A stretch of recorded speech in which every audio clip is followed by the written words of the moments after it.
Ticket rate ಜಾಸ್ತಿ ಮಾಡಿರೋದಕ್ಕೆ ರಾಜ್ಯ ಸರ್ಕಾರವು ಕೂಡ ಒಂಥರ ಕಾರಣನೇ, ಒಂಥರ ಪರೋಕ್ಷವಾದಂತಹ ಕಾರಣನೇ. ಇದಕ್ಕೆ ಸಿಎಂ ಸಿದ್ದರಾಮಯ್ಯ ಏನು ಹೇಳ್ತಾರೆ ಗೊತ್ತಾ? ರೇಟ್ ಹೆಚ್ಚಿಸಿದ್ದು ಗ್ಯಾರಂಟಿ ನಾವಲ್ಲ ಅಂತ ಹೇಳ್ತಾರೆ.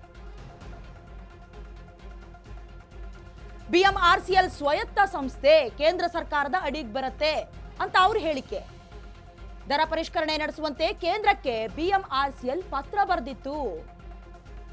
ಪ್ರಯಾಣ ದರ ಹೆಚ್ಚಳದ ಅಧಿಕಾರ ನಮ್ಮ ಕೈಲೇ ಇಲ್ಲ ಅನ್ನೋ ರೀತಿಯಲ್ಲಿ ಹೇಳಿಕೆ ಕೊಟ್ಟಿದ್ದಾರೆ.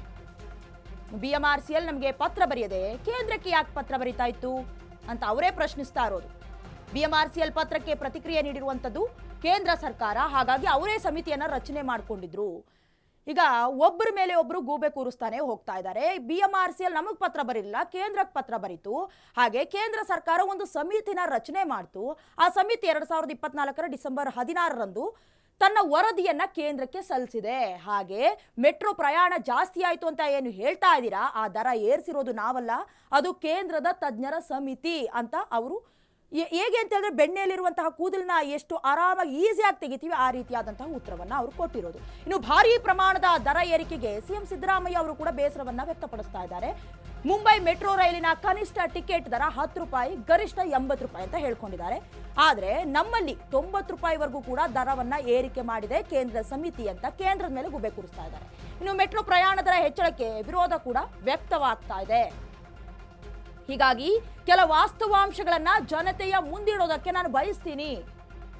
ಫೇಸ್ಬುಕ್ನಲ್ಲಿ ಹೀಗಂತ ಪೋಸ್ಟ್ ಮಾಡಿ ಸಿಎಂ ಸಿದ್ದರಾಮಯ್ಯ ಅವರು ಸ್ಪಷ್ಟನೆಯನ್ನ ಕೊಡ್ತಾ ಇರೋದು. ಯಾವತ್ತೂ ಕೂಡ ಇನ್ನು ಬಿಜೆಪಿಯವರ ಒಂದು ತಕರಾರು ಏನಿದೆ, ಟೀಕೆ ಟಿಪ್ಪಣಿಗಳಿಗೂ ಕೂಡ ಉತ್ತರ ಕೊಡ್ತಾ ಇರೋದು. ಇನ್ನು ಯಾವತ್ತೂ ಕೂಡ ಅಷ್ಟೇ ತಪ್ಪುಗಳನ್ನ ಅವರ ಮೈ ಮೇಲೆ ಎಳ್ಕೊಳ್ಳೋದಕ್ಕೆ ಯಾವ ರಾಜಕಾರಣಿಗಳು ಕೂಡ ರೆಡಿ ಇಲ್ಲ. ಯಾಕಂತ ಹೇಳಿದ್ರೆ ಇಷ್ಟೆಲ್ಲ ಅನುಭವಿಸ್ತಾ ಇದ್ರು ಕೂಡ ಯಾವುದೇ ಶಾಸಕರಾಗಿರಬಹುದು, ಜನಪ್ರತಿನಿಧಿಗಳಾಗಿರಬಹುದು, ಹೋಗ್ಲಿ ಜನಸಾಮಾನ್ಯರೇ ಒಂದು ಧ್ವನಿ ಎತ್ತುವಂತಹ ಕೆಲಸವನ್ನ ಮಾಡ್ತಾ ಇಲ್ಲ. ಹಾಗೆ ರಾಜ್ಯ ಸರ್ಕಾರದ ಮೇಲೆ ಬ್ಲೇಮ್ ಮಾಡಿದ್ರೆ ಅವರು ಕೂಡ ಇದಕ್ಕೆಲ್ಲ ನಾವು ಕಾರಣ ಅಲ್ಲ, ಕೇಂದ್ರ ಸರ್ಕಾರದವರು ಜಾಸ್ತಿ ಮಾಡಿರೋದು, ಬಿಎಂಆರ್ಸಿಎಲ್ ಅವರು ಪತ್ರ ಬರೆದಿದ್ರು ಅಂತ ಹೇಳ್ತಾರೆ. ಇನ್ನು ಯಾವ ಕಾರಣಕ್ಕೆ ದರವನ್ನ ಜಾಸ್ತಿ ಮಾಡಿದ್ರು? ಏನಾದ್ರೂ ಕಾಮಗಾರಿ ನಡೀತಾ ಇದೆಯಾ? ಅಥವಾ 15 ವರ್ಷಗಳ ಕಾಲ ನಮ್ಮ ಮೆಟ್ರೋ ಕಾಮಗಾರಿ ಸತತವಾಗಿ ನಡೀತು, ಹಾಗೆ ಕೆಲವೊಂದಷ್ಟು ನಿಲ್ದಾಣಗಳಲ್ಲಿ ಇನ್ನೂ ಕೂಡ ಕಾಮಗಾರಿ ನಡೀತಾ ಇದೆ.